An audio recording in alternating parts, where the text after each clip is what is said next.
রাদিয়াল্লাহু তাআলা আনহু এবং তার পরিবার আমার ভাইরা আমার রাসূলের হাতে কালেমার ঘোষণা দিয়া বায়াত গ্রহণ করে ইসলাম কবুল করলেন, মুসলমান হয়ে গেলেন। এই সংবাদ আম্মার রাদিয়াল্লাহু তাআলা আনহুর মনিব কাফের মনিবের কানে চলে গেল। আমার ভাইরা যখন কাফের মনিবের কানে চলে গেল, কাফের মনিব করলেন কি, আবু জেহেলের নেতৃত্ব বাহিনীকে সঙ্গে নিয়ে পরামর্শ করলেন কি করা যায়। আবু জেহেল বললেন, আম্মারকে সহ তার পুরো পরিবারকে উঠায় নিয়ে আসো। আমার ভাইরা আবু জেহেলের চালা চামুন্ডা চলে গেলেন, আম্মার রাদিয়াল্লাহু তাআলা আনহু এবং তার পরিবারের লোককে উঠায় নিয়ে আসলেন। আমার ভাইরা আম্মারকে লক্ষ্য করে বলা হলো, রে আম্মার, ঈমান ছেড়ে দে, আমাদের বাপ দাদা বংশ পরম্পরা সূত্রে পাওয়া ধর্মে ফিরে আয়। আমার ভাইরা আম্মার রাদিয়াল্লাহু তাআলা আনহুকে শুনে কার কথা বললেন না, আমরা ঈমান ছাড়বো না। ইয়াসির রাদিয়াল্লাহু তাআলা আনহু তিনিও বললেন ঈমান ছাড়বো না। আম্মার রাদিয়াল্লাহু তাআলা আনহুর মা সুমাইয়া রাদিয়াল্লাহু তাআলা আনহা তিনিও বললেন ঈমান ছাড়বো না। আমার ভাইরা এবার কি করলেন, আমার বন্ধুগণ আবু জেহেলের নেতৃত্ব বাহিনী বললেন, আম্মারের শরীর থেকে তার পরিবারের লোকদের শরীর থেকে কাপড়গুলো খুলে নাও। এক টানে শরীরের কাপড়গুলো খুলে নিলেন। দুপুরবেলা মরুভূমির বালু কণা পাথর কণাগুলো যখন আগুনের মতো উত্তপ্ত হয়ে যায়, আম্মার রাদিয়াল্লাহু তাআলা আনহু এবং তার পরিবারের লোকদেরকে ওই বালু কণা পাথর কণার উপরে শোয়া দিলেন, বুকের উপরে পাথর চাপা দিলেন। তারা শ্বাস প্রশ্বাস নিতে পারে না।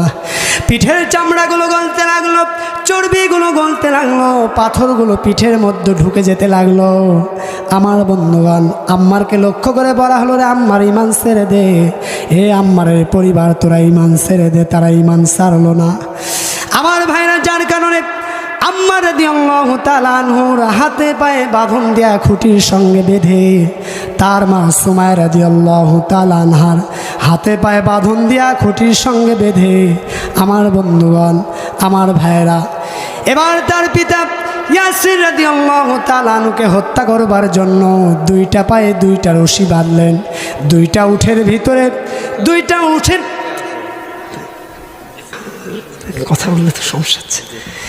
আমার ভাইরা উঠের গলার সঙ্গে সেই রশি বেঁধে দিলেন, আর দুই দিক থেকে উটগুলোকে আমার ভাইরা পিটাতে লাগলেন। সঙ্গে সঙ্গে দুইটা উট দুই দিকে দৌড় দিল।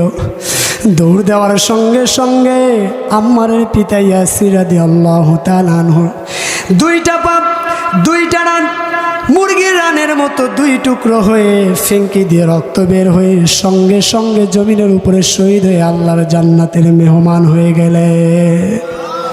জোরে বলো আল্লাহু আকবার। তারপরও ঈমান ছাড়লেন না।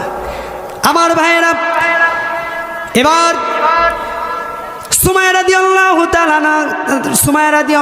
তাআলা আনহাকে লক্ষ্য করে বলা হলো, সুমাইয়া ঈমান ছেড়ে দাও। যদি ঈমান না ছাড়ো তোমার কলিজার টুকরো সন্তানকে মারতে মারতে দুনিয়া থেকে বিদায় করে দেব। আমার ভাইয়েরা আমার বন্ধুগণ কিন্তু সুমাইয়া রাদিয়াল্লাহু তাআলা আনহা তিনি ঈমান ছাড়লেন না।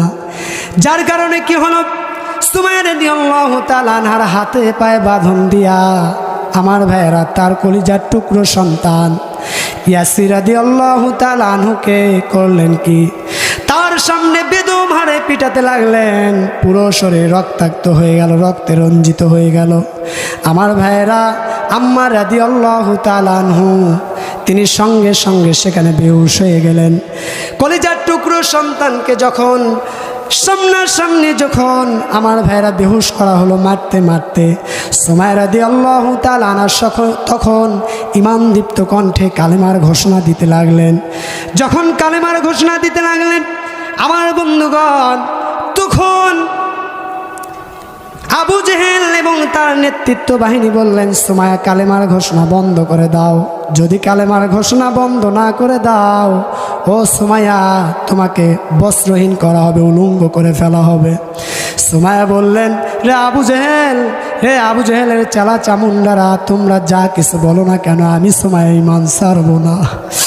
আমার ভাইয়েরা এই কথা বলার সঙ্গে সঙ্গে আবু জেহেল করলেন কি, তার চালা চামুন্ডাকে বললেন সুমাইয়ার পরনের পোশাকগুলো খুলে নাও।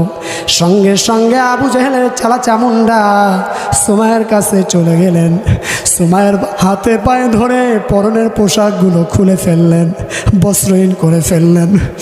সুমাইয়ার দুই চোখ দিয়ে টপ টপ করে পানি পড়তেছে, বদনার নলের মতো পানি পড়তেছে।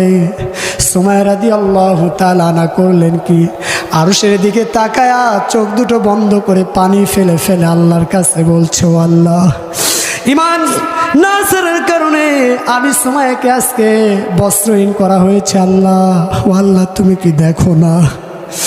আমার ভাইয়েরা, এরপরও সুমাইয়া রাদিয়াল্লাহু তাআলা আনহা যখন জবান থেকে বারংবার কালেমার ঘোষণা দেয়, আমার বন্ধুগণ, এবার আবু জেহেল করলেন কি, পাশেই তার এক সৈনিকের হাত থেকে বল্লমটা কেড়ে নিলেন। দৌড় দিয়া সুমাইয়া রাদিয়াল্লাহু তাআলা আনহার কাছে চলে গেলেন, তার গোপন অঙ্গের ভিতরে বর্ষাটা ঢুকায় দিলেন। আমার ভাইরা, সুমাইয়া রাদিয়াল্লাহু তাআলা আনহার সঙ্গে সঙ্গে জমিনের উপরে পড়ে জবাই করা মুরগির মতো ছটফট করতে লাগলেন। বেদম হারে রক্ত বের হওয়া শুরু হয়ে গেল।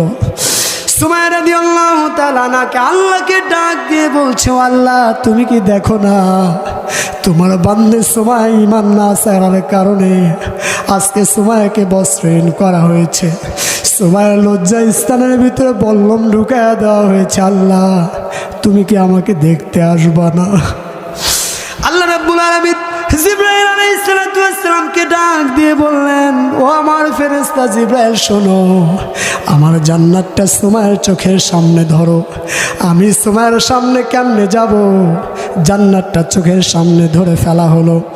সুমাইয়ার চোখের সামনে যখন ওই জান্নাতটাকে ধরে ফেলা হলো, সুমাইয়া রাদিয়াল্লাহু তাআলা আনহু মুস্কি মুস্কি হাসতে লাগলেন। কাফের মুশরিকরা বলতে লাগলো, সুমাইয়া তো পাগল হয়ে গেছে, সুমাইয়া তো পাগল হয়ে গেছে, সুমাইয়া তো পাগল হয়ে গেছে। সুমাইয়া রাদিয়াল্লাহু তাআলা আনহু বললেন, হ্যাঁ, তোমরা যা বলেছো, আমি আমার আল্লাহর প্রেমে পাগল হয়ে গেছি।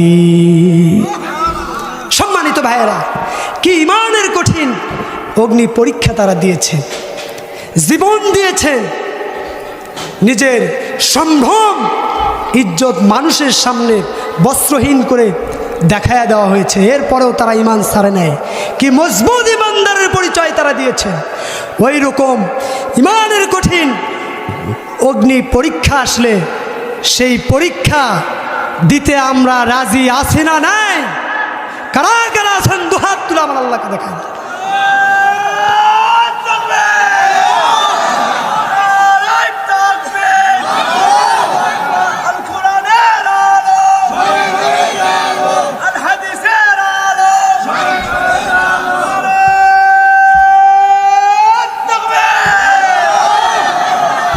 আল্লাহ তাআলা ওই রকম কঠিন ঈমানের পরীক্ষা আসলে আমরা যেন ধৈর্য ধারণ করে ঈমানের পরীক্ষা দিতে পারি, সেই তৌফিক দান করুন বলে আমিন।